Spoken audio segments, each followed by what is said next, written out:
It is 22 to 5. So the Disney streaming network, well, the Disney Entertainment Company, has decided that some of its classic children's movies cannot be shown to younger viewers because they are racist and might offend people. Now, amongst these films are childhood classics like Dumbo and Peter Pan, which I find bizarre. Our next guest is a well-known movie critic and streaming expert, Jim Schembri. Good afternoon. Good afternoon, Tom, and happy Australia Day. Yes, happy Australia Day, Jim.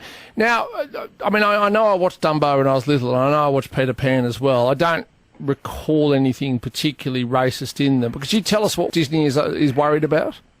Well, look, just on those two films in particular, the alleged problem with Peter Pan is the depiction of Native Americans with teepees and singing along and hitting drums and so forth, and being referred to as Redskins.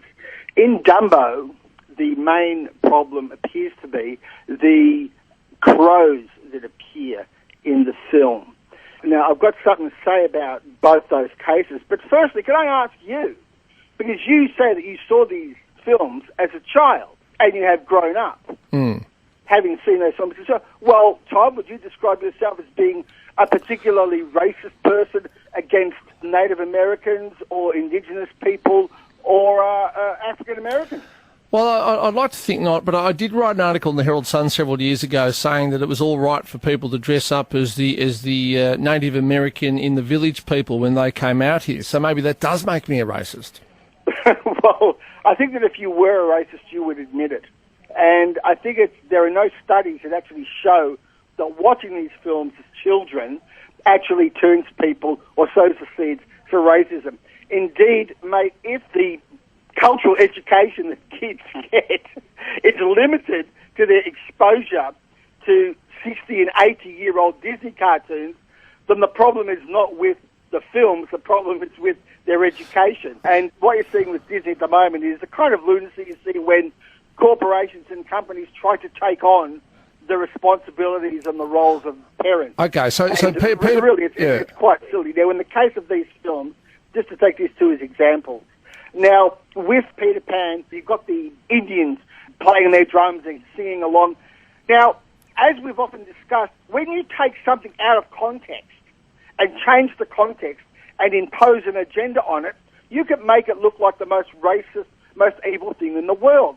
Now, Peter Pan is a fantasy film about kids who fly out of their bedrooms across a galaxy into a fantasy world called Neverland.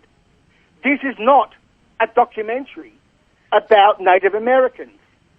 So when you see it in the context of a fantasy film for kids, I don't see the harm that the film actually does. Now, I'm not saying let's not be sensitive to the changes that we see in the values of films made a long time ago.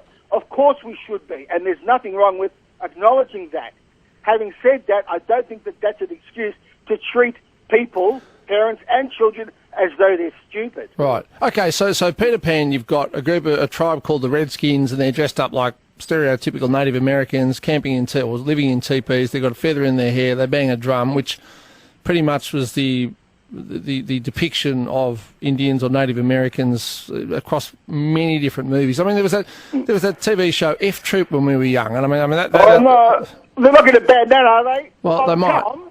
No, please. Well, all right. Now, what about Dumbo? What's gone wrong there? Now, listen, Dumbo, I think, is a much edgier case because I'm going to say something here that is going to make me very unpopular. People often equate stereotypes with racism. That is not the case. Just because something is being stereotyped or generalized about doesn't necessarily make it racist, doesn't even necessarily make it a bad thing. You can, in fact, have positive stereotypes of things. Now, I will go on record as saying that the crows in Dumbo are not only not racist stereotypes, they are the most positive, uplifting, supportive characters in the film. Again, Tom, in context, if you look at Dumbo as a film, as a narrative, and you see that the place that those crows take in the film, you will see that they actually enable Dumbo to fly. Right. So they actually help him, absolutely achieve his dream and create the hero. And of course they're talking in the patois of African Americans at the time Yes, it's a stereotype. They're crows. They're crows in a cartoon made 80 years ago. Also, will a child actually see the crows as the representations that adult liberal left-wingers will make them out to be? I don't think so. And again, I would absolutely defend Dumbo's crows as actually being positive figures in the film. And they shouldn't be disgraced or discarded. Well, finally, do you think people might stop subscribing to Disney Plus because all these classic children's films are being pulled because they're alleged racist content? I think the opposite's going to happen. I reckon if whatever the intended liberal agenda is, I think it might actually backfire. And it'll be like, when you stick a parental advisory, a caution, lyrics offensive on an album? Remember that back in the day when Eminem was getting in trouble because of his lyrics and so on? I think that might actually attract audiences. And as long as these films are watched with parents, in case the kids have any questions, with parents, as long as they're watched under supervision, I think it might actually grow the audiences. Hey, Mum, why is Peter Pan suddenly not available on my viewing list? What's going on? I think it might actually be a good thing for these films.